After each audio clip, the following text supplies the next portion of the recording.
everything in between. Brought to you by But anyway, our podcast, we met through the podcast 3 years ago because I was interviewing this young kid who's really passionate about his Catholic faith, explaining the faith clearly without sounding preachy. Naranasan nyo na ba yun? Yung parang tinatanong kayo sa inyong pananampalataya pero hindi nyo alam ang inyong isasagot. Tama po ba? Yeah. Right? Parang, hindi, huwag ka makialam, basta mahal ko si Lord. Yun lang yung naisasagot mo. So this kid has been in a lot of journey and so sabi ko, kausapin ko siya. No? So I was able to interview him 3 years ago and then we became online friends. Sino po dito yung may mga online friends na hindi nyo pa namimit hanggang ngayon? Umami na kayo! Diba? Tingnan niyo yung katabi niyo, mukha bang hindi umaamin na may online friend yan. Kanina pa nagte-text, no? So he was an online friend, we just knew each other through the internet. And then lo and behold, he became my co-worker in Halo. So siya po ang ating Halo Philippines content lead.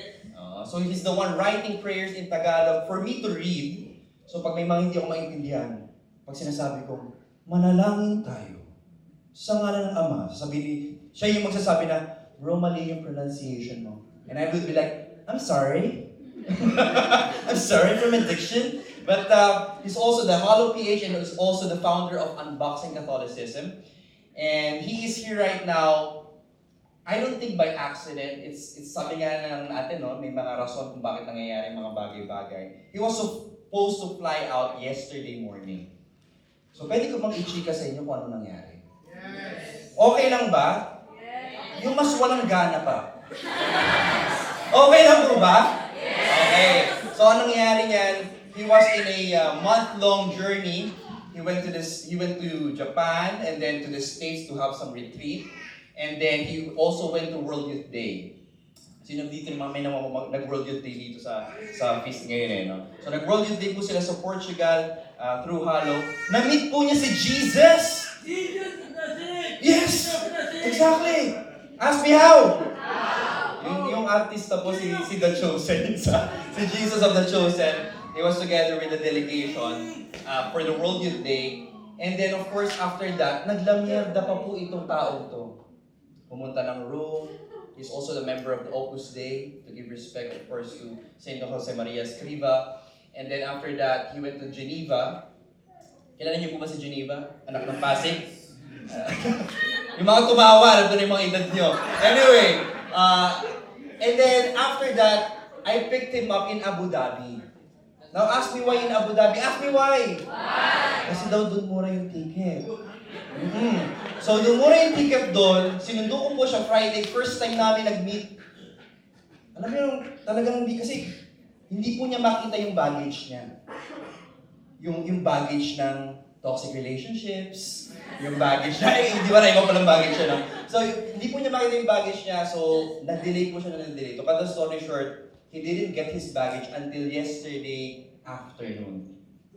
Pero yung flight niya was supposed to be yesterday morning.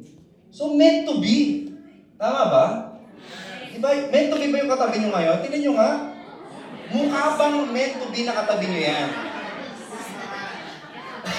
O napilitan lang pala.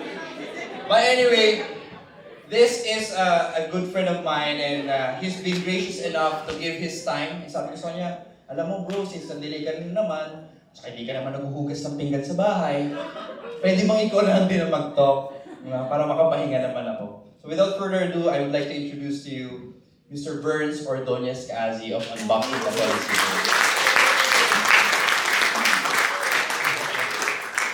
Nakakabahan po yan, pero hindi po halata. Guys, nalaban na po ito. Natuyo naman. So, Fresh from the laundry. Fresh from the laundry. Ayan, salamat Kuya Jerry. Kamusta po kayo? Yon! Very good! Happy birthday to you, brother. I'll pray for you. Okay, pwede ba tayo magsabi ng happy birthday? Happy birthday! Alright! Bago ang lahat, gusto ko sigurado lahat nakagising na gising pag nagtotok ako. No? Tanongin niyo kung bakit. Sa Pilipinas kasi, pag kami nakakatulog sa toko, minsan hindi na nagigising. Gusto niyo mangyari sa inyo yun? Sige, tayo lahat! At gusto ko, humanap kayo ng kapartner. Ayan, konting energizer lang. Hanap kayo ng kapartner. Look for one partner. Ang hindi po hahanap ng kapartner, mamamatay na mag-isa. Joke lang. Okay, hanap po kayo ng kapartner. You can have a trio if you don't have a dyad. If you're a first-timer, welcome to the happiest place here in Dubai. Ayan, hanap kayo ng kapartner, tignan na yung mga kapartner. Ayan, tingin sa mga kapartner. Hawakan ninyo ang kanilang mga kamay. Ayan. Hold hands, hold hands. Wala pong mali siya, ha? Hawak kamay lang. Okay? Now, titigan po ninyo yung mga kapartner. Huwag akong titigan ninyo, ito ang kapartner ninyo, parang akuan nyo na. Okay, titigan po ninyo yung mga kapartner. And I want you to tell your partner, tignan nyo, titigan nyo sa kanilang mga mata. Titig po, hindi malagkit na tingin. Titig! Ayan. Alright, sabihin nyo sa inyo ka-partner, alam mo ba? Alam mo ba? Ay, parang hindi naman nag-dinner. Ulit, alam mo ba? Alam mo ba? Ang swerte-swerte mo. Tatanungin ng partner, bakit? Sabihin niyo kasi, sa dinami-rami ng magaganda at gwapo rito, ako ang katabi mo. Kaya mula ngayon, ako na ang iyong bagong best friend. Okay, akapin po ninyo yung mga kapartner, palakpakan ninyo yung mga sarili at magsiupo po tayong lahat. Alam niyo mga kaibigan, mga ka-unboxing, mga ka-Peace SMD, 10 taon na po ako nagtoto, pinapagawa ko ito sa Luzon at sa Visayas, di po ako nagpunta ng Mindanao eh. Meron akong na-realize, kada pinapagawa ko ito, minsan ang crowd, 20 people, minsan 3,000 sila, minsan 500, pero isa lang po yung lagi kong nare-realize. Tanungin niyo ako kung ano? Yung mga nanonood ng talk, mga uto-uto. Biro lang po. So mga kaibigan, alam ko, meron po kayong mga pinagdaraanan, meron tayong mga katanungan. Minsan sa ating pananampalataya, meron tayong mga kalituhan. No? Sino po dito ang nakaranas na hindi ninyo alam kung ano ang paliwanag sa ating mga pinaniniwalaan bilang mga Katoliko? Itaas po ang mga kilikili. Yes, very good. Sino po sa inyo ang natatakot makipag-usap tungkol sa religion kasi baka mamaya magtalo, magsikawan, mag-away. Meron po bang ganyan? No? Takot tayo. Sino po sa inyo rito ang nakakita na ng mga tahanang nawasak? No? Parang tukso, no? Mga magkakaibigan nag-unfriend at nag-unfollow dahil may nag-convert sa kabilang denomination. Meron po ba nakaranas na niyan? Taas ang kamay. So ngayon po, gabing ito, I want to share with you my conversion story and at the same time, give you a message of hope. Sabihin nyo nga po sa inyong katabi, hope. Hope. Pag-asa. Tonight, dear friends, we're going to unbox how to defend the faith clearly without being preachy. Ayan ang ating pag-uusapan ngayon. Our main message, our one big message is this. Can we read this all together? Yeah. Ay, wala pala yung main message ko. Ito pala yung clicker. Ayan. Gumagana na po ba? Ayan, hindi pa. Sige, pagkasan natin. Ayan, gumana na. So, our one big message, can we read this all together? All of us are called to defend the faith with clarity and charity. Okay, malamang ang tanong natin, Kuya Burns, how do we defend the faith with clarity and charity? Or how do we defend the faith clearly without being preachy? So actually, I prepared a short ebook for you guys na pwede ninyong i-download. Pero syempre yung link na yan, ibibigay ko sa inyo after ng talk. Ayan, so ipakita natin, meron di yata gumagana ang video natin dito. Oo. Open nga siya. Ayan, open po siya. Next slide na lang natin. Ayan, salamat po. So, I will give you a free ebook later. So, konting kwento lang, no? So, unboxing Catholicism po. Meron po bang nakarinig na unboxing Catholicism before? Wala pa. O yung iba sa inyo, narinig na it's an online advocacy. We go on air every Sunday in the Philippines, 8 p.m.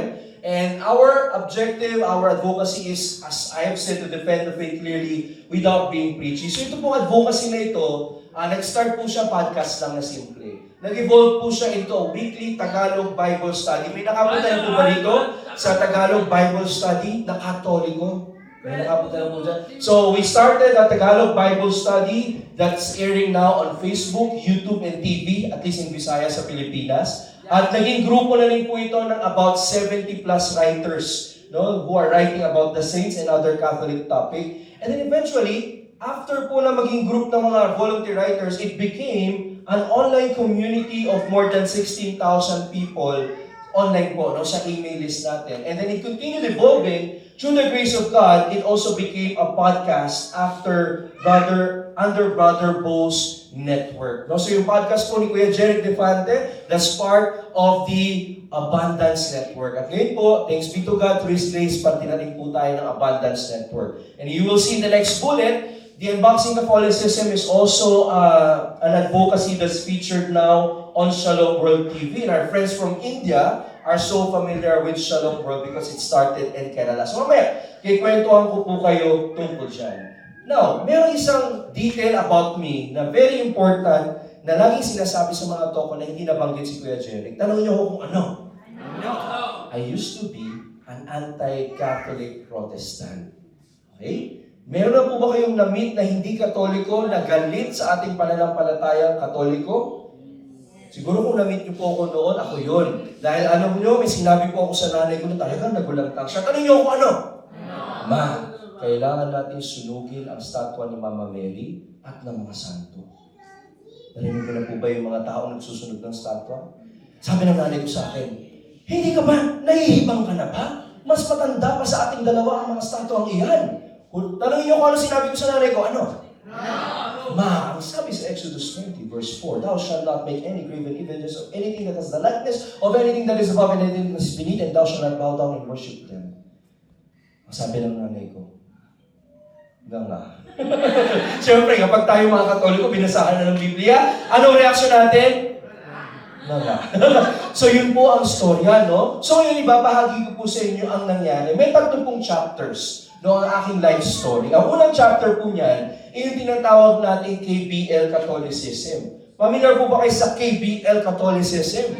Kasal, binyag, libing. Doon na po kami nagsisimba bilang isang pamilya. Baka meron po kayo kakilala na ganyan. Dali na po natin sila sa feast. At parte din po ako ng tinatawag na outstanding Catholics. Alam niyo ba outstanding Catholic? Tanong niyo kung ano?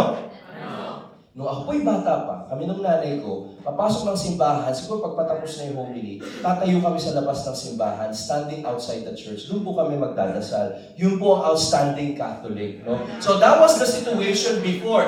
In fact, hindi ko po alam yung mga paniniwala ng ating pananampalataya, kaya one day sinabi ko sa nanay ko, Ma, ano ba yung kinakanta nating Kordero ng Diyos? Naalala niyo po yun? No, ano ba yung Kordero ng Diyos?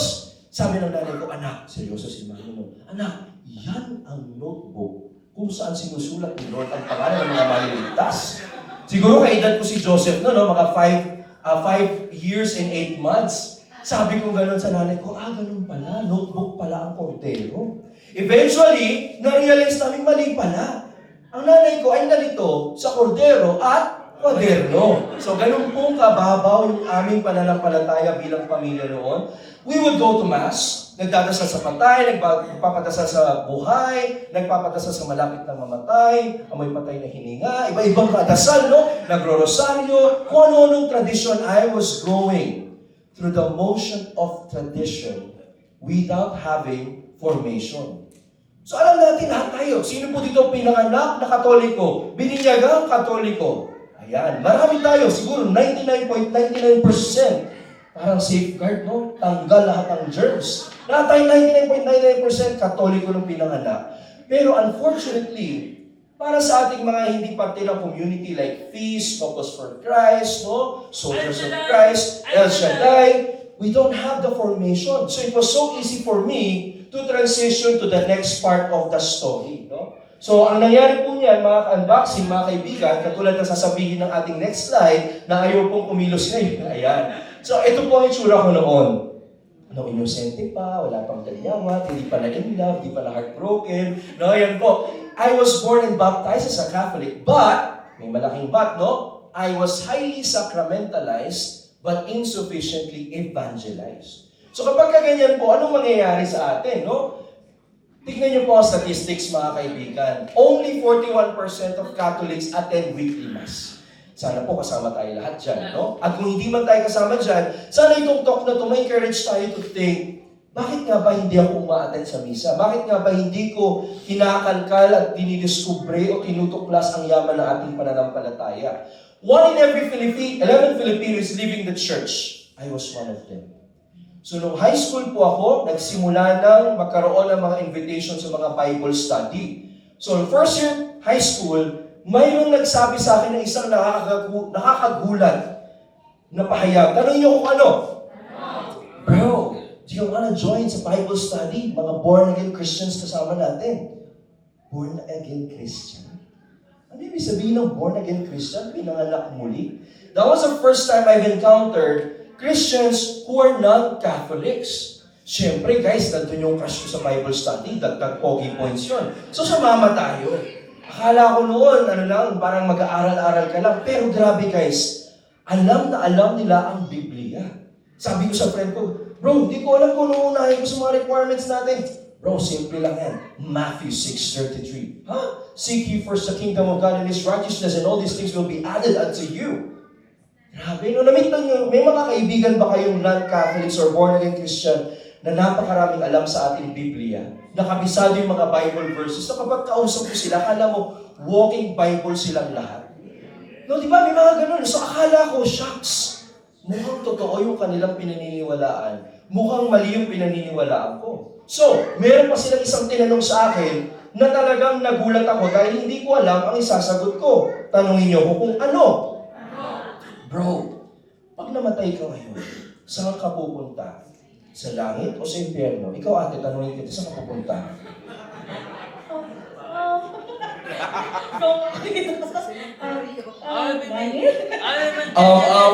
Ang langit? Try natin si Kuya. O Kuya, saan ka pupunta pag namatay ka ngayon? Si Chugi ngayon din. Langit, impyerno? Langit. Bakit langit? Kasi I've lived my life loving my parents and family and doing good to others. Ayan, medyo similar po yung sagot ko sa kanya, hindi nga lang English, no? Sabi ko sa kaibigan ko, siguro bro, pupunta ako ng langit. Tanong niyo ko bakit? Kasi naghugas man ako ng pinggan, nagpo-po-opo naman ako, ginagawa ko ng homework, hindi naman ako nangongopya. Pero sabi ko, alam mo, minsan may pagkapilyo, kaya baka dadaan ako ng purgatorio. Sabihin nyo nga yun, purgatorio. Ang sabi sa akin ng kaibigan ko, Burns, nasaan sa Biblia ang salitang purgatorio? Alaka. Uy, kula friend, alaka day, alaka bi, wala akong alam dyan. Hindi ko po nasagot ang tanong. At unti-unti na niyang ipinakita sa akin na marami pala akong hindi alam tungkol sa aking pananampalataya. And then tinanong din po niya ako, bakit kayo mga Katoliko sinasamba ninyo si Maria at mga santo? Natanong na po kayo yan? Ang sabi ko, hindi namin sinasamba ang Maria at ang mga santo. Pinakita niya sa akin mga Bible verses na tila ba nagsasabi dapat walang estatwa? Eh bakit tayo may estatwa? Ang sabi pa niya sa akin, bakit kayo nananalangin sa mga santo? Eh di ba sabi ni San Pablo, mayroon lang isang tagapamagitan ang tao at ang Diyos at iyan ay si Kristo Jesus. Siyempre wala talaga akong alam. Grade 5 pa lang guys, alam niyo yung Gideon's International, namimigay ng mga libreng Bible. Yun ang Bible ko, binasa ko yun, pero parang siyang nobela para sa akin. Hindi siya naging tunay na salita ng Diyos. Kaya naman, isa po ako sa naging tinatawag nating crisis in catechesis. No, makikita niyo sa next slide, yung lagi ko sinasabi sa mga toko, that there is a crisis in catechesis. Sino po sa inyo, na no kayo ay bata pat umaattend sa mga misa sa parokya, ay natutunan yung tinatawag nating catechism? Very good kung may catechism kayo. Wala po ako niyan dati. Maraming mga Pilipino ang hindi natututunan ang pananampalataya dahil wala silang katisismo. Kaya po anong ending? Chapter 2 tayo. Malapit na tayo matapos. Ang bilis, no? Pinapatawa ko lang kayo. Maya tapos na tayo. Chapter 2. Ayan po. Ang next slide natin. Ito na. Nagsimula na yung tinatawag natin anti-Catholic phase ko.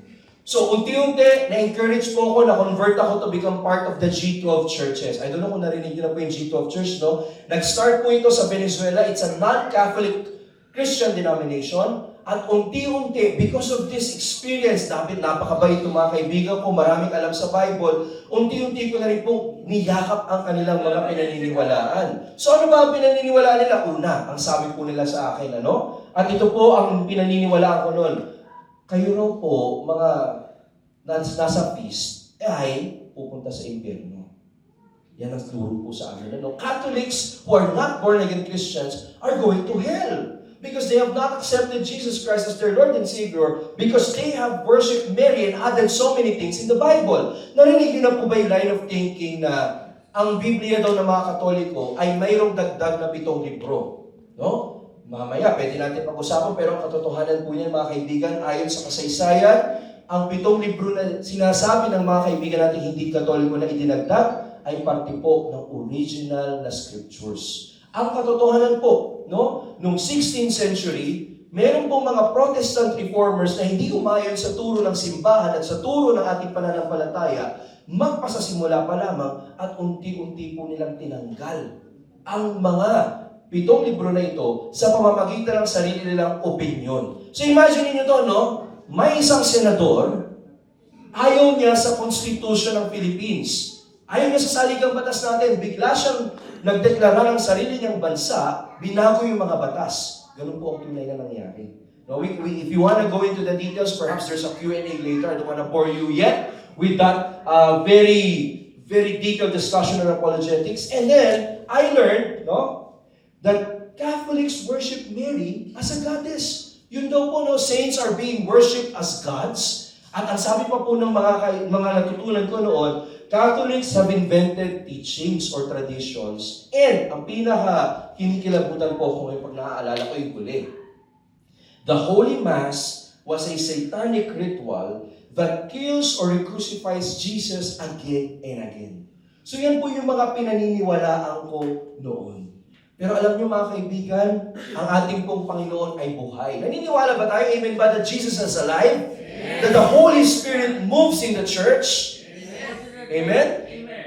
Akala ko po noon magpapastor ako. Ang sabi ko sa nanay ko, ma, pagkatapos ng college, I will go to ATS, Asian Theological Seminary. Dati po nagbabahay-bahay na kami, no? Ate, anong pangalan ninyo? Ate Shelo, kakato kami sa bahay mo noon. Tatanungin namin, may 5 minutes po ba kayo to talk about Jesus? Nakakita na kayo ng mga ganun. No? Dati po, kapag may nakikita ako sa bus na nagro-rosaryo, sabi ko, hay, pupunta na impyerno to, kailangan mailigtas. Ganun ka-intense na po yung aming zeal for evangelization because we believe that we needed to save people from the clutches of the Roman Catholic Church. We believe that Pope Francis is the Antichrist. And that the Roman Catholic Church is the whore of Babylon, the church of Satan. Now, here's the thing. Hindi po lahat ng born-again friends ninyo, yan ang pinaniniwalaan. Marami po kasing iba't ibang branches ng born-again Christianity. Nagkataon na napunta po ako doon sa branch na naniniwala sa mga ito.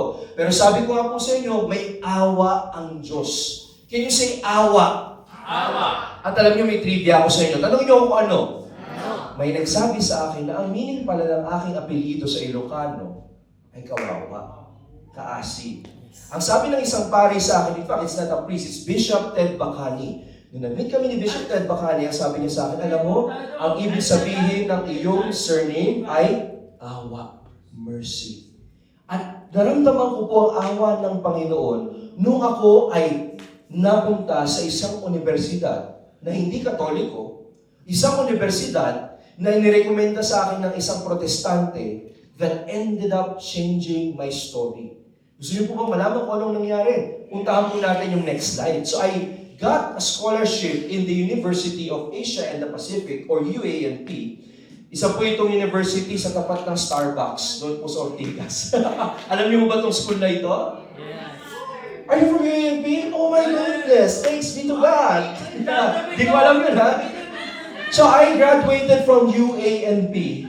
Dahil po mga shalay, mga classmates ko, alam mo yan, hindi ko po kayang bayaran ng tuition fee. Pero sabi ko nga sa inyo, kaasi ang apelido ko, kinaawaan ng Diyos, nakakuha po tayo ng full scholarship. Wala po tayong binayaran ng 5. Plus, I had the opportunity to learn for the first time Catholic theology. Required na ba ang theology nung time mo? So, alam niyo po yung feeling na wala kang kaalam-alam sa theology. Ang alam mo lang is yung mga Protestant beliefs mo, and then suddenly, nirequire ka na magkaroon ng 9 units of theology. Para ako nagseminaryo. Minirequire ako ng church history. Sino po ba sa inyo nakapag-aral na ng church history dito? No? That's good. Church history, and then bigla rin ako nirequire na mag-take ng Christian Catholic philosophy. Eh, syempre, mahilig po akong magbasa. No, so unang araw ng theology namin, sabi ng professor namin, sino sa inyo ang hindi katoliko? Siyempre, English po, no? Tagalog lang. Asa ko ng kamay, sabi ko, I am not a Catholic and I am proud and loud.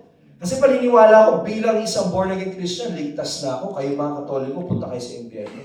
So akala ko makikipagtalo yung professor ko, kasi di ba yun yung default? Mali ka, hindi ka nagbabasa, hindi ka marunong, blah, blah, blah, blah. But instead, hindi po siya nakipagtalo. What my professor did was, he listened. Can you say that? He listened. So, inimbitahan niya akong magkape.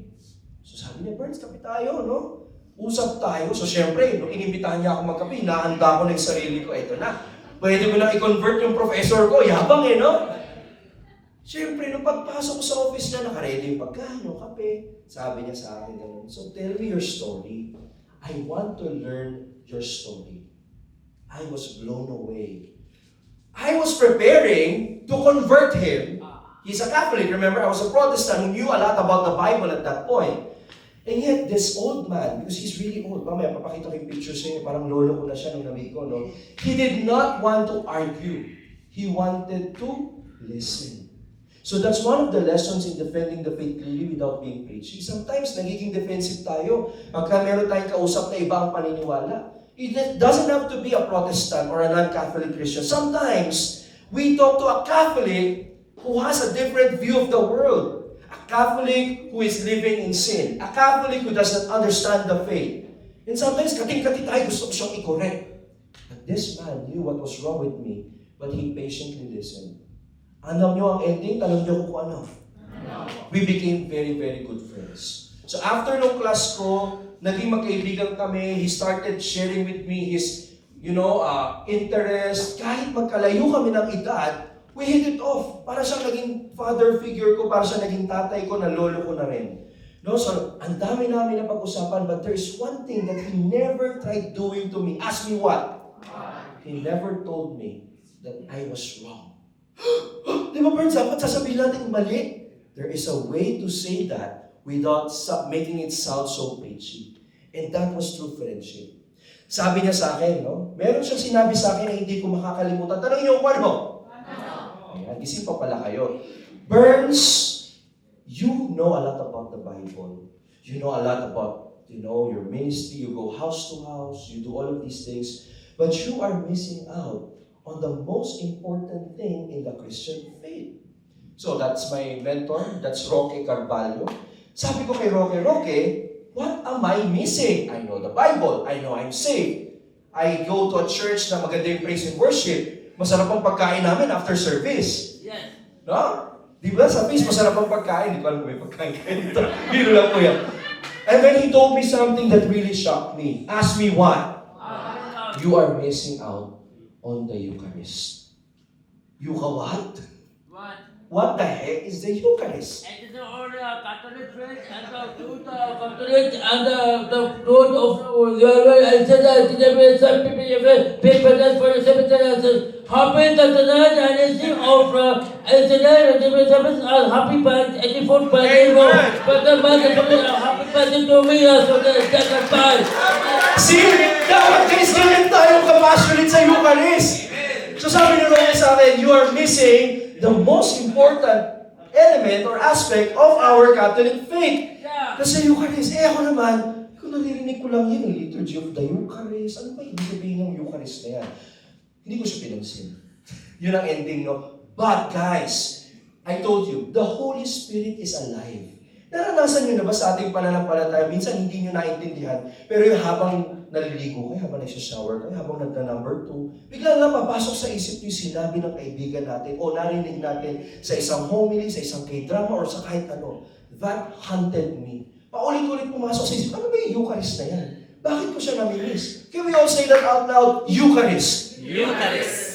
It's something so Catholic, and I felt like, ito na naman, Catholic invention yan eh. So hindi ko siya pinansin.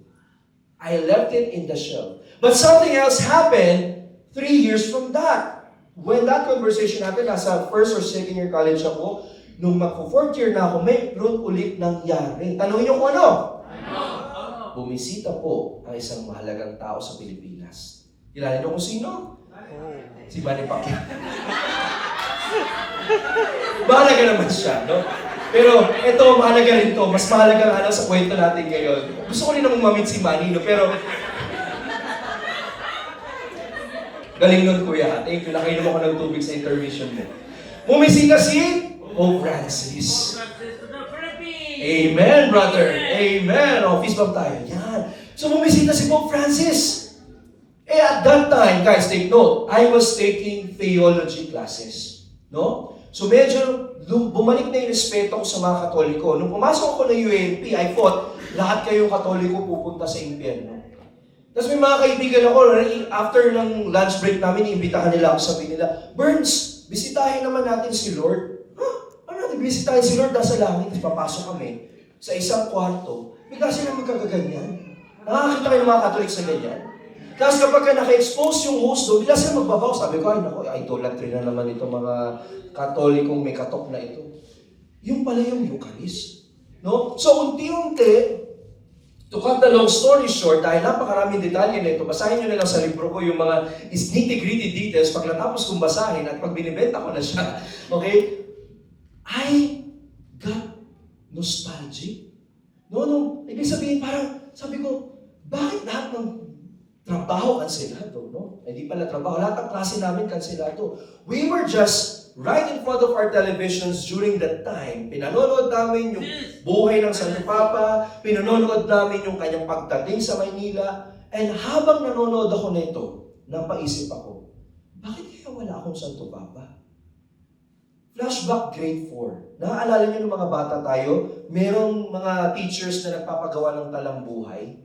Alam niyo yan, di ba? Sa school. Noong grade 4 ako, pinagawa kami ng talambuhay at hindi ko alam kung bakit sa lahat ng pwede kong gawa ng talambuhay, naalala ko bigla, ang sinulat ko ng talambuhay ay talambuhay ni St. John Paul II. Bakit ganun? So ito na, parang meron ng mga pagtatanong, meron ng kalituhan. At sabi ko pang ganun, bakit may Santo Papa ang mga Katoliko?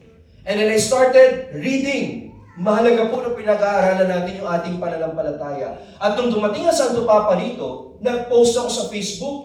Tanungin niyo kung ano sinabi ko. Finally, nandito na po si Lolo Kiko. Hindi man ako Katoliko, naway ang kanyang mensahe ng mercy and compassion ay makatulong sa lahat ng mga Kristiyano sa buong Pilipinas. So, may masama ba sa sinabi ko?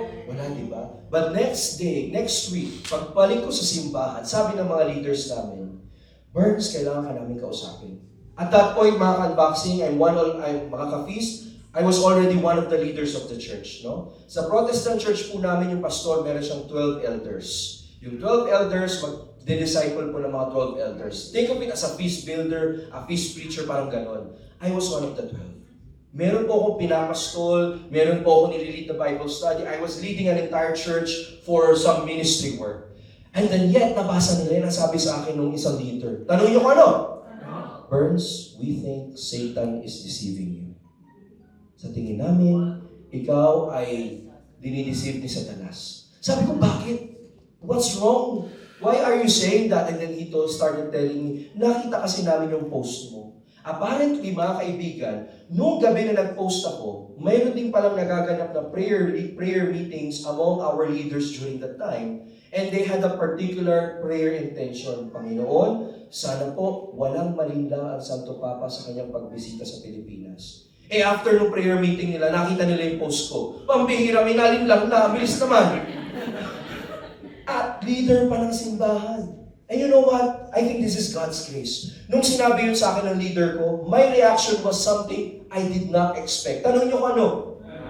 I asked my leader, Kuya, ba't ganun? Nag-aaral ako sa isang Catholic na institution. Nag-aaral ako ng theology, pinag-aaral ako church history. Minsan hindi ko narinig yung mga professor ko na binatikos tayo mga born-again Christian. Pero bakit dito sa ating simbahan, we call the Pope the Antichrist, we call the Vatican City the Whore of Babylon. And ito na yung tanong ko, Kuya, paano kung tayo pala ang mali? That was the first time I really considered, what if I was wrong? Di ba sabi ko sa inyo, tinatawag ako ng Diyos magpastor? So imagine ninyo yung kalituhan sa puso't isipan ko ng mga panahon yun, no? Litong-lito ako, hindi ko alam ang paniniwala ako. Umuwi po ako noon at sinabi ko sa Panginoon, Lord, you want me to become a preacher? You want me to become a pastor? You better help me here. Please give me the Holy Spirit to guide me. Help me never to leave any stones unturned in my search for truth. So alam niyo ginawa ko mga unboxing, mga kaibigan, the next day, pumunta po ako sa aming university library at ginawa ko isang bagay na hindi ko inisip gawin. Tanungin niyo kung ano? Hiniram ko po ang napakakapal na Catechism of the Catholic Church, yung CCC. Familiar po ba kayo sa napakakapal na librong yan? Dito po nakasulat ang lahat na opisyal na turo ng ating simbahan, kaya ina-encourage ko po kayo na basahin yan o makinig kayo sa Catechism in a Year podcast sa Hallow Up para po unti-unti ninyo matutunan yung ating pananampalataya. Hiniram ko po yun sa library with one single intention. Sabi ko kay Lord, Lord, tulungan mo akong hanapan ng mali ang simbahang Katolika. Ang yabang, no? Taas na spiritual pride. Nung sinimulan ko na kung basahin yung catechism, ang daming mga footnotes. Lahat po ng mga turo ng ating pananampalataya. Sabi ko, nakalagay pala sa Bible ito. Sabi ni Pastor, hindi nakalagay. At doon na po nagsimula. No, ang dami ko pang binasang ibang libro. Na-max out ko po yung 7 books na dapat pwede kong hiramin. So I started reading the books of Patrick Madrid. Ito po, napakagandang libro yan, Surprised by Truth. Ang subtitle niyan, 11 Converts gave the biblical and historical reasons for becoming Catholic. Sabi ko, pag umalis ka ng simbahang Katoliko, wala nang balikan. Di ba yung mga sino sa inyo nakamit na ng Catholic convert? Yes. Amen kung nakamit kayo. Pero hindi ho ba't mas madalas na nakakamit tayo ng mga nagko-convert mula Katoliko papuntang Protestante? So sabi ko, meron palang ganun. So I started reading that. Noon ako na nakikita yung mga libro dito, binasa ko pa ulit-ulit yan. Hindi po ako nakontento sa libro. I also started searching YouTube. Aba, meron pala tayong tinatawag na Catholic Answers Live. Isa po itong daily na radio show sa Amerika na naka-stream worldwide kung saan may mga taong tumatawag para magtanong tungkol sa Biblia at pananampalataya at ibinibigay po sa kanila ang answers live. Eventually, ito po naging inspirasyon ko para sa Unboxing Catholicism. So, after po many months of studying different tenets of scriptures, different teachings of the church, litong-lito po ako. Pero I will summarize all that I've learned in 3 points. I had 3 shocking discoveries. Ilan po? 3. Hindi ko po maibibigay sa inyo lahat ngayon dahil maraming oras ang kakainin, pero ito po yung pinakamahalaga sa tingin ko. Una, mga kaibigan, ang sabi po sa akin ng mga non-Catholic friends ko, marami daw pong dinagdag ang simbahang Katolika sa Biblia. Ang katotohanan ayon sa Biblia at kasaysayan, ang simbahang Katolika po ang naging dahilan kung bakit tayo may Biblia. Dahil noong umakyat po ang Panginoong Hesus sa langit, hindi po siya nag-iwan ng tapos na Biblia. Wala po siyang sinabi sa Biblia, basahin ninyo yung Biblia. Wala po kayo makikita ng ganyan. In fact, mayroon akong trivia sa inyo. Tanong nyo kung ano?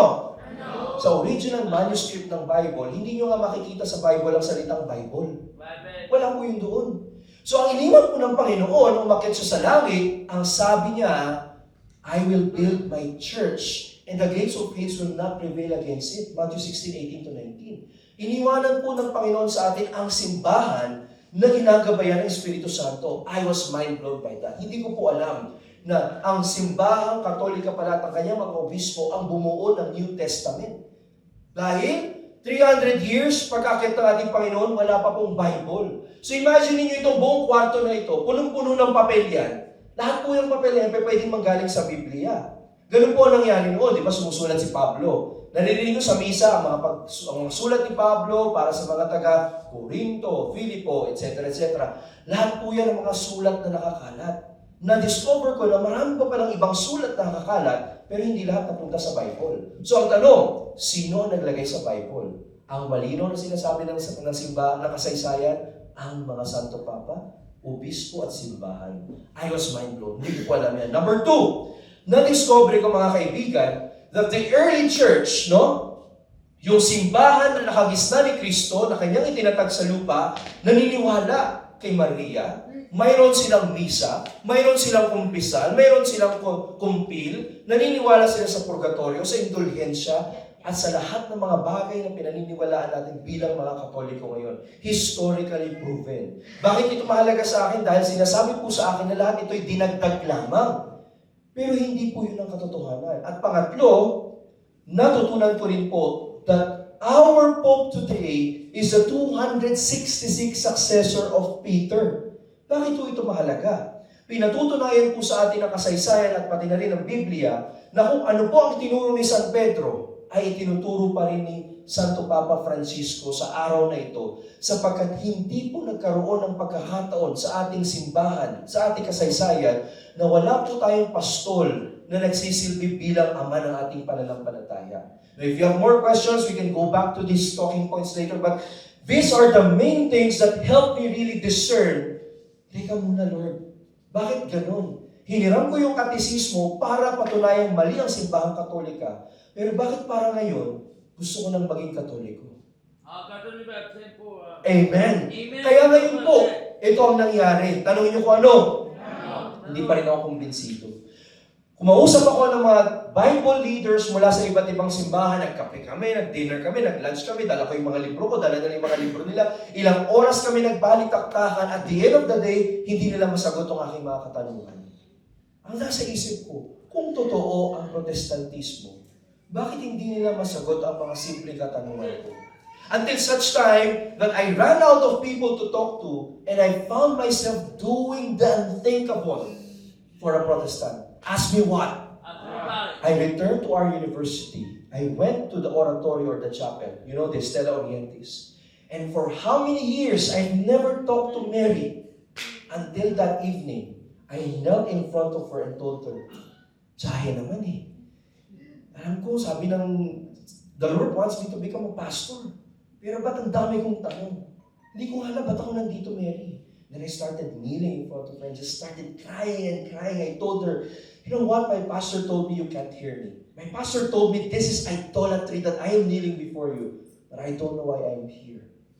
If you are really Mary, please help me. Give me peace." So mukha akong bata, mukhang heartbroken na hindi maintindihan. Iyak lang ako ng iyak doon at paglabas ko ng chapel, I felt so much lighter. Pero hindi pa rin ako Katoliko. It took many more months of talking to people, reading more books, praying, discernment, until one day a person asked me, "Burns, kailan mo ba babalikan ang iyong pananampalataya?" Ang sabi ko sa kanila, di pa ako tapos magbasa ng libro eh. No? Ang sabi nila sa akin, "Burns, kung gusto mong basahin lahat ng libro, hindi ka matatapos. Napakarami niyan. There has to be a part in your life where faith should come in." Can we all say that? Faith. Mayroong parte ng ating buhay na kailangan pumasok ang pananampalataya, hindi lamang ang mga nalalaman ng iyong utak. And I realized in prayer, I've known enough. So ang ginawa ko po, sabi ko sa kaibigan ko, sige, next Thursday, susunod na Huwebes, babalik na ako sa simbahan, mangungumpisal na ako. Ang sabi ng kaibigan ko, "Burns, bakit Thursday?" Sabi ko, "Hindi ko alam. Isip ko lang." Di ba, minsan may ganun tayong moment na may naisip tayo, gusto lang natin gawin.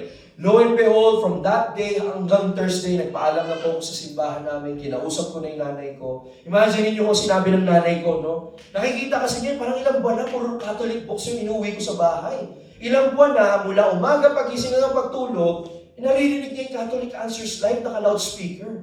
So nagtataka nanay ko, hindi ba protestante na kami? Bakit biglang nagka-Catholic Answers Live? So kinausap ko po ang nanay ko. Ang sabi ng nanay ko, "I told you so." Ikaw kasi bata ka, hindi ka nakikinig, hindi kasi sa ulo mo. Gusto mo pang sunugin ko yung mga statwa, magiging Katoliko ka rin naman pala. Ayan. So sumama naman po ang nanay ko sa pagiging protestante. Pero sabi niya sa akin, "Alam mo anak, hindi ako natatapos ipagdasal kay Mama Mary na sana bumalik ka sa iyong pananampalataya. Hindi ko sinunog yung mga statwa, tinago ko lang." So tinago niya pala guys, no? Buti na lang hindi nasunog. So kinausap ko yung pastor namin. Kinausap ko yung mga leaders, nagpaalam ako. Kasi parang how many months na ako nagli-lead ng Bible study, nagtataka na rin sila sa akin. Tanong niyo kung bakit? Kasi kada nag-preach ako ng Bible sa Bible study, kinuquote ko si St. Thomas Aquinas, St. Augustine, St. Irenaeus. Sabi nila, bakit tayo may mga santo sa ating Bible study? Sabi ko naman, kailangan natin malaman kung saan nanggagaling mga Katoliko para ma-convert natin sila. But deep in my heart, I knew Catholicism makes sense. I just didn't have the courage to return to the church. Syempre ba naman, sinabi ko ba naman sa mga tao, Pag nagtotalk ako, sabi ko sa inyo, been giving talks for more than 10 years already. Whenever I give talks, I tell people, hindi mahalaga yung mga relihiyon nyo, mahalaga yung relasyon kay Kristo. Iwanan nyo yung simbahan. I've been telling people like that. Those statements.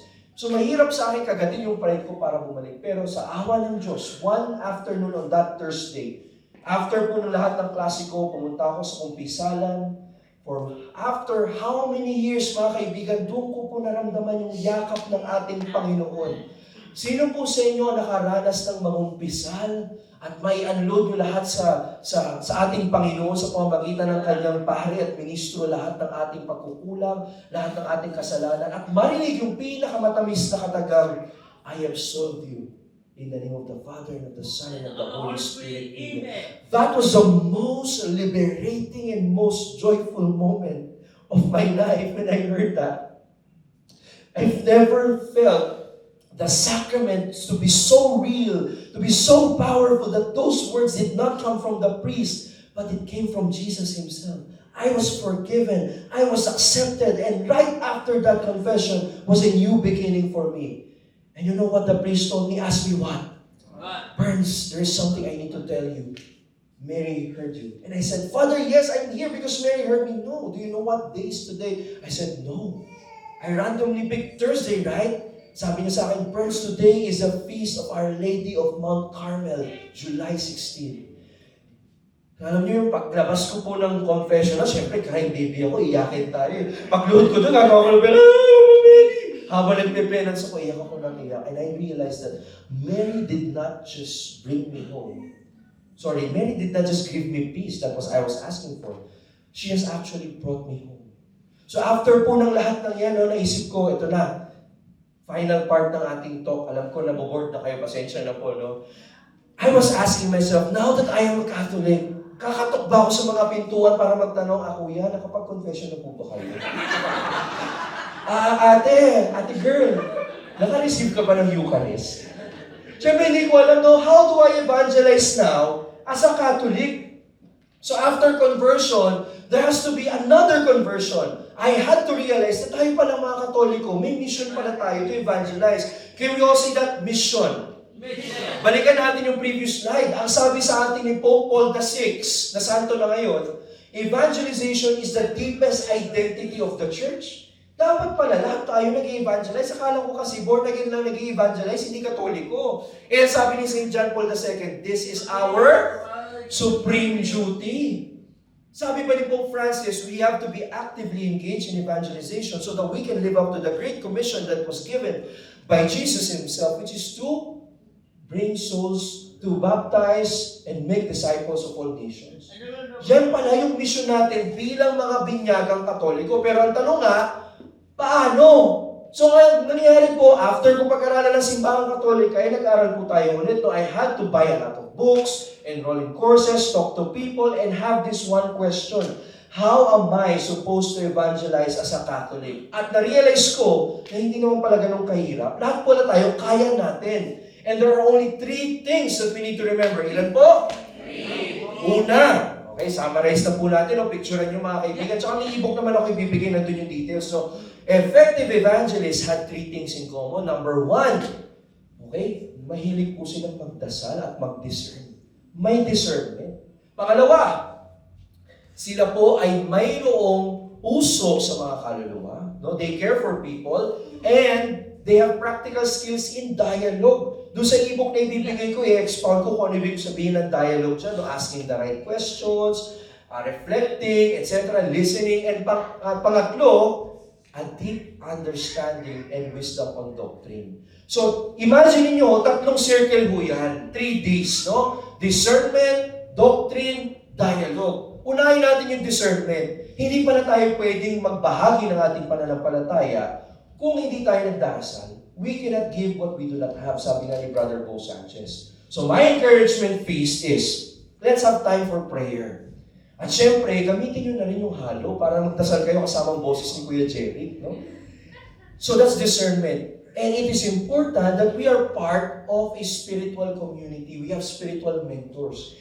Because we cannot do this thing alone. Kaya palakpakan ninyo yung mga sarili. Naririto kayo sa feast, meron kayong mga life groups, may mga LG heads tayo, meron tayong mga district builders who are capable of shepherding us. Mahalaga po yung discernment. Next, dialogue.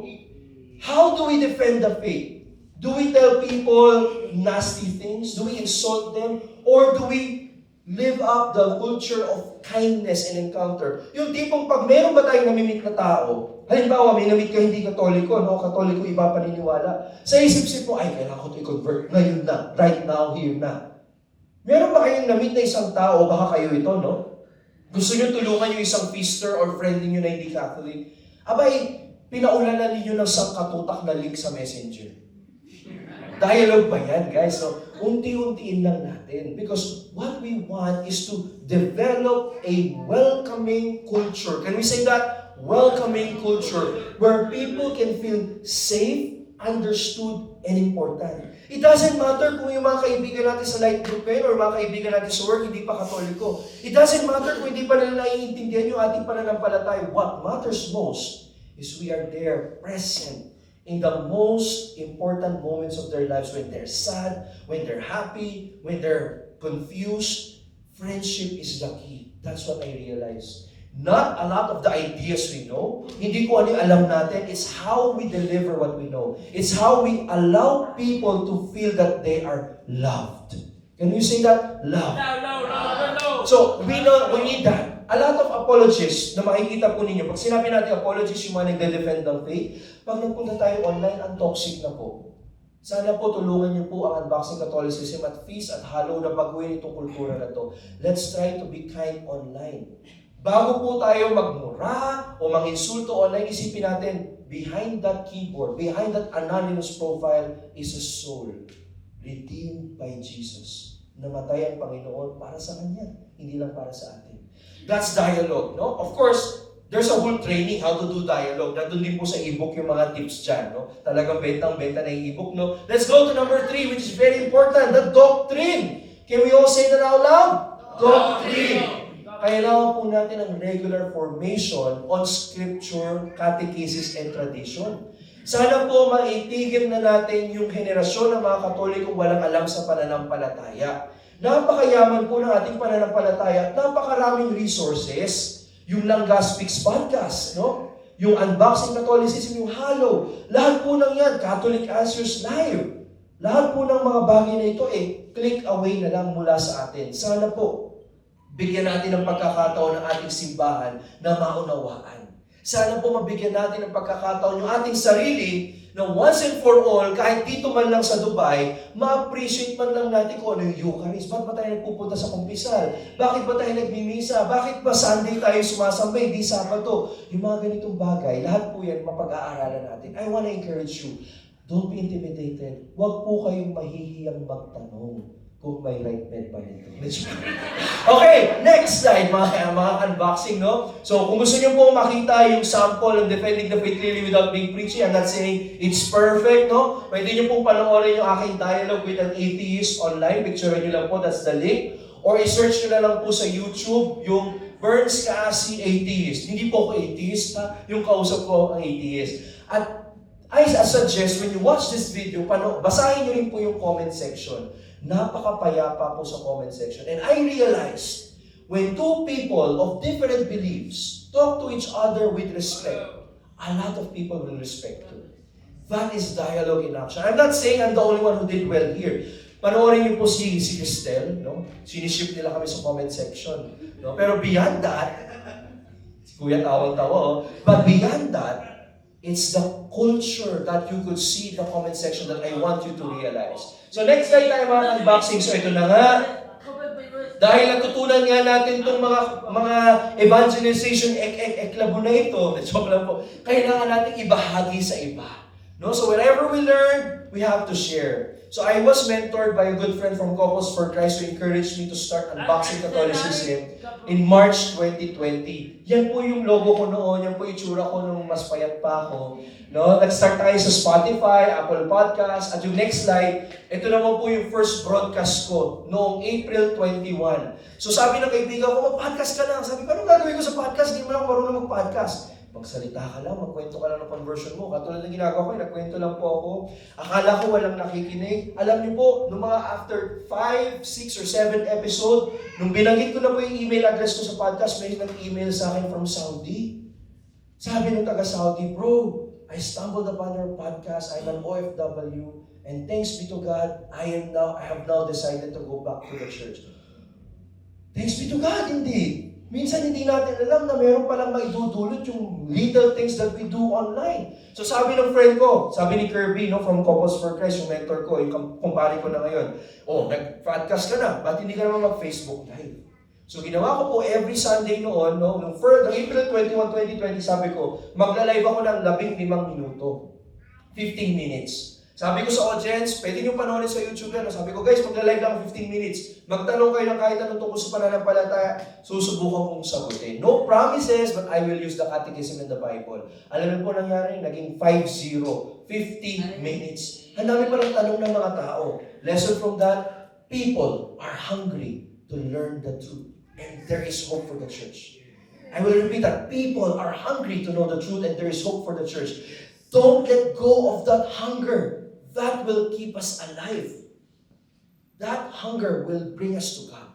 And yun yung na-realize ko sa ministry na to, nangangailangan ng katanungan ng mga tao, hindi lang tungkol sa Bible, tungkol sa kanilang mga sarili, tungkol sa kanilang sexualidad, tungkol sa kanilang mga buhay may asawa, tungkol sa kanilang career. Ang ating pong pananampalataya ay may sagot para sa mga ito. Kailangan lang natin ma-unbox. So after po niyan, ito yung kwento ko sa inyo. Malapit na po tapos, pwede pa ba ako magkwento na mas maiksi? Yan. No? The Lord blesses our ministry when we say yes to God. Sabi ko, mag-i-invest ako sa ilaw. Tsaka sa microphone na pipitsugin. No? Na pwede kong magamit for the podcast.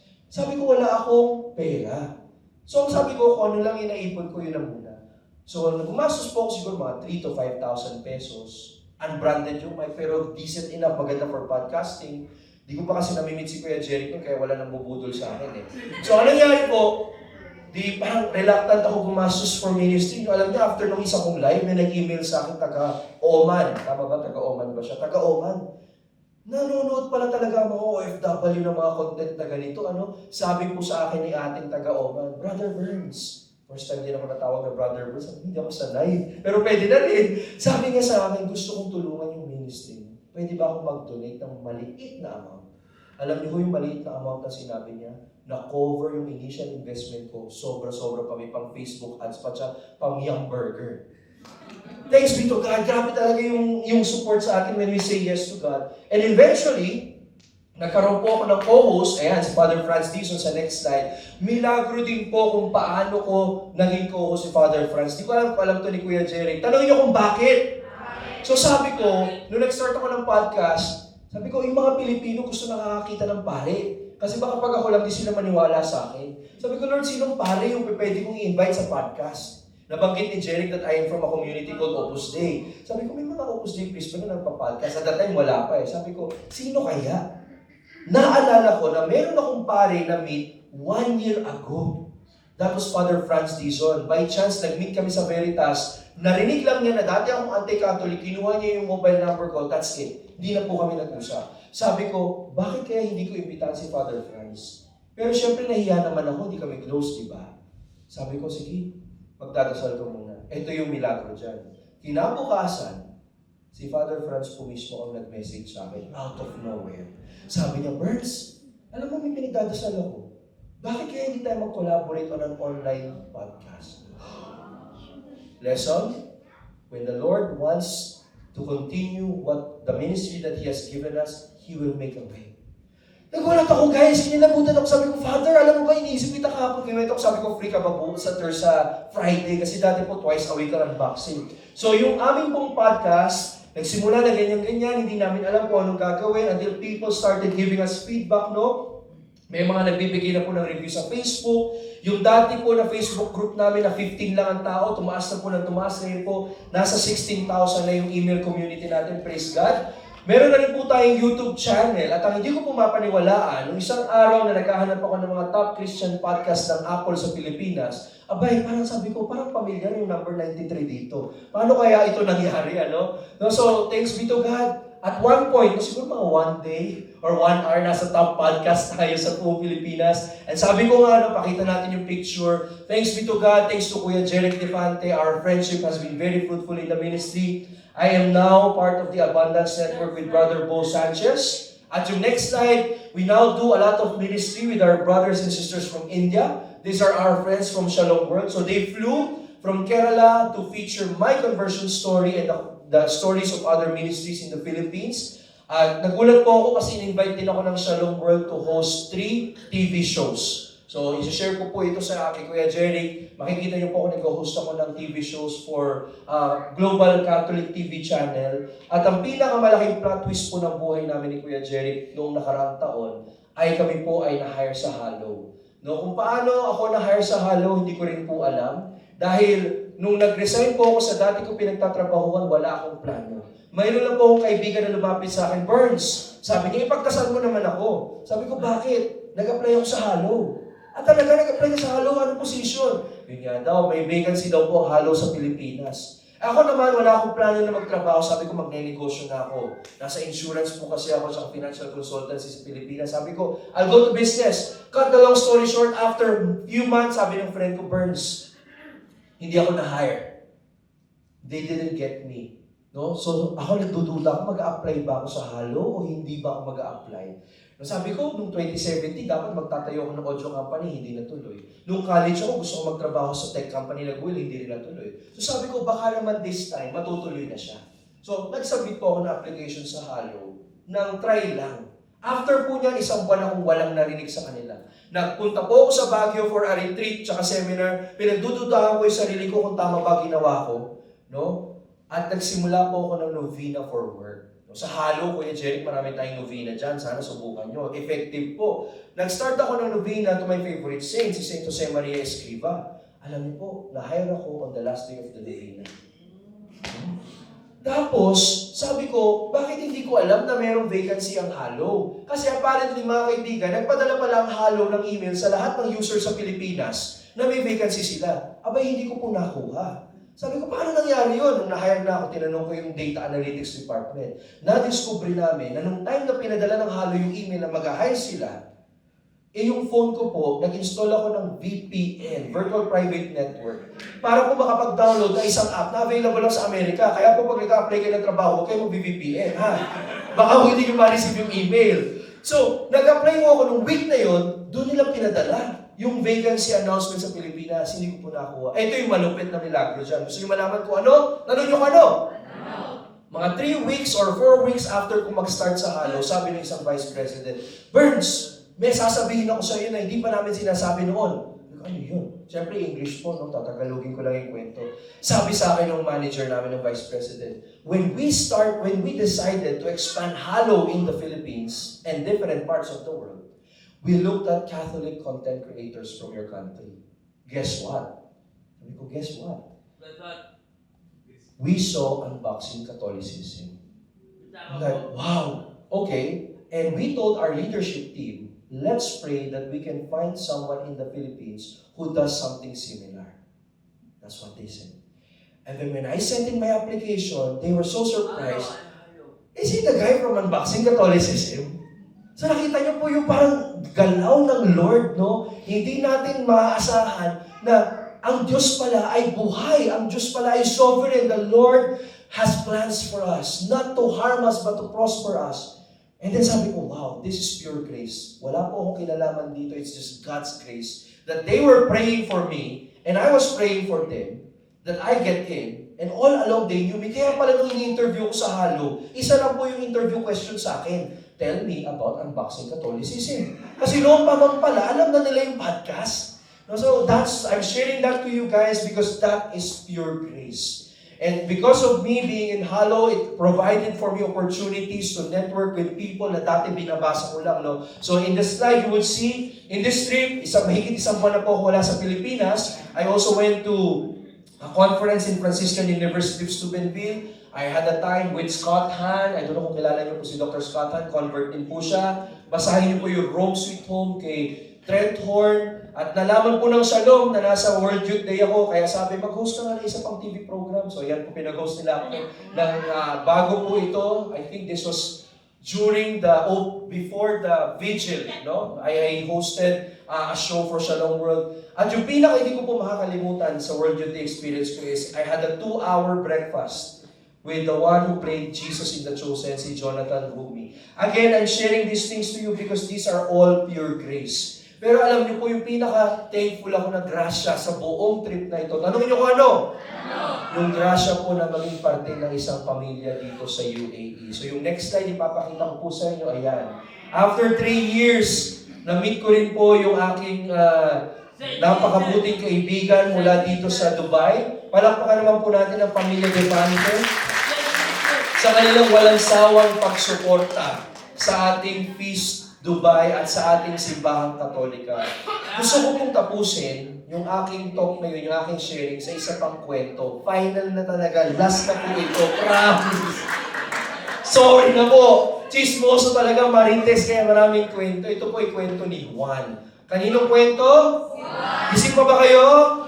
Okay, kalimutan nyo na lahat ng kwento, wag lang si Juan. So si Juan ay namatay. Namatay po si Juan. Nung siya po ay pumunta sa langit, sinalubong siya ng kanyang anghel, hindi pala si San Pedro. Sabi ng kanyang anghel, busy si San Pedro, may meeting kay Lord, kaya ako muna sasalubong sa iyo. Sabi ng anghel sa kanya, tara naman, pumasok na tayo doon sa Halo Installation Office. Meron palang Halo Installation Office sa langit. Huwag niyo hanapin sa Biblia, wala yan doon ha. Okay? So naglalakad si Juan, binigyan siya ng cue card. Aba, may pila pa rin pala sa langit. No? Number 7 po yung pila niya. Habang papunta siya doon sa dulo ng pasilyo, doon sa Halo Installation Office, may napansin si Juan. Tanong niyo kung ano? May nakita siyang pintuan na may salamin. Ano nakita? So tumingin si Juan. Sabi niya, anong meron here? So alam niyo na kung taga saan si Juan nung buhay siya, no? Taga South, sa Alabang. So pagpasok niya, sabi niya, anong meron here? Sabi nung anghel, Juan, huwag mo nang tignan niya. Tara na, malilate na tayo. Ikaw na yung next na install ng Halo. Sabi ni Juan, hindi. I wanna see what's inside. Pumasok si Juan sa loob. Nalungkot ang anghel. Pagpasok ni Juan sa loob ng kwarto. Gusto niyo bang malaman kung ano nakita ni Juan sa loob ng kwarto? Chismoso talaga kayo. Nakita ni Juan sa loob ng kwarto, isang napakalaking espasyong punong-puno ng mga karton. Anong nandoon? Sabi niya, what's in here? Nilapitan ni Juan ang mga karton at laking gulat niya. Nagulat po si Juan, alam niyo kung bakit? Bakit? Nakita ni Juan sa bawat karton, palaki ng palaki, mayroong name tag at nakasulat ang kanyang pangalan. Tinanong niya ngayon yung anghel, Angelino! Baptizo! Binigyan ng pangalan niya. Joke. Huwag niyo kong bibigyan ng pangalan ng anghel, ha? Ang Angelino kasi ibig sabihin little angel, pero hindi po Catholic practice yung pagbibigay ng pangalan ng iba sa anghel. Anyway, I'm digressing. Sabi niya sa akin, Angelino, bakit nariyan ang mga pangalan ko sa mga kartong ito pagkalaki-laki? Ang sabi ng anghel, umiiyak na po yung anghel. Tanungin niyo kung bakit? Sabi ng anghel, Juan, ang lahat ng yan ay mga kaloob ng Diyos sa iyo, pero hindi mo binigyan ng pagkakataong mabuksan nung ikaw ay nabubuhay pa. Now, my dear friends, I want you to reflect on this. Ikaw ba si Juan? Yung katabi mo ba si Juan? Napakaraming binigay na kaloob o regalo at grasya at pagpapala ang ating Panginoon sa bawat isa. Lalong-lalo na sa ating simbahang Katolika, sa ating pananampalataya bilang mga Kristiyano.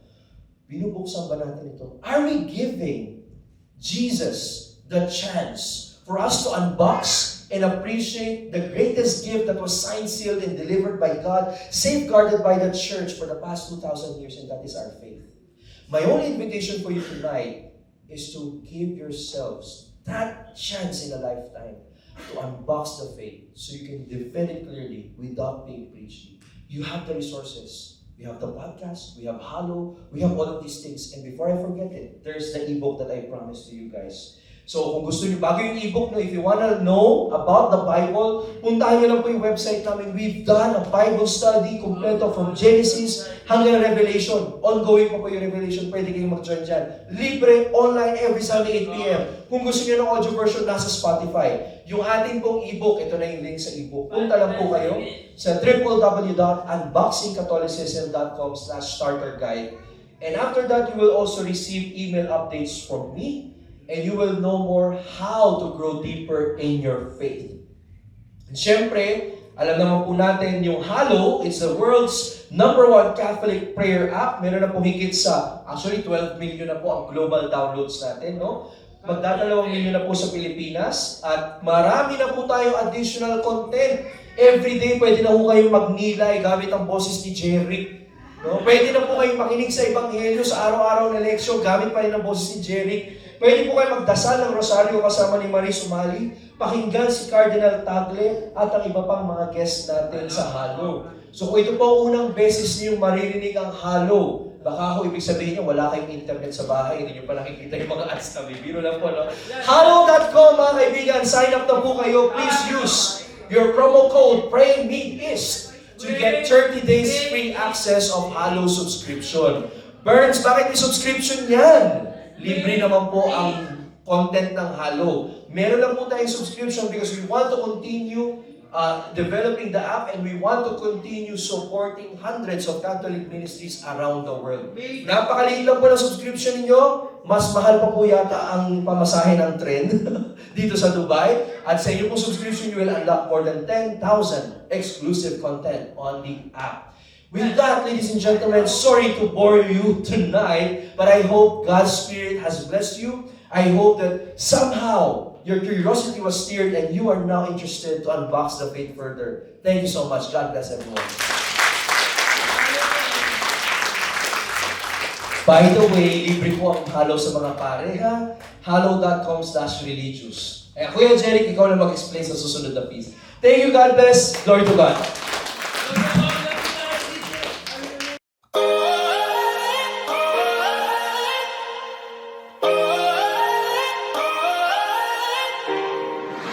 After a season of nightfalls and pushbacks, after the heartache of wrong turns and sidetracks, just when they think they got you game, set, match, here comes a comeback. Just cause you laid low, got up slow, unsteady, don't mean you blacked out or bowed out, you're ready.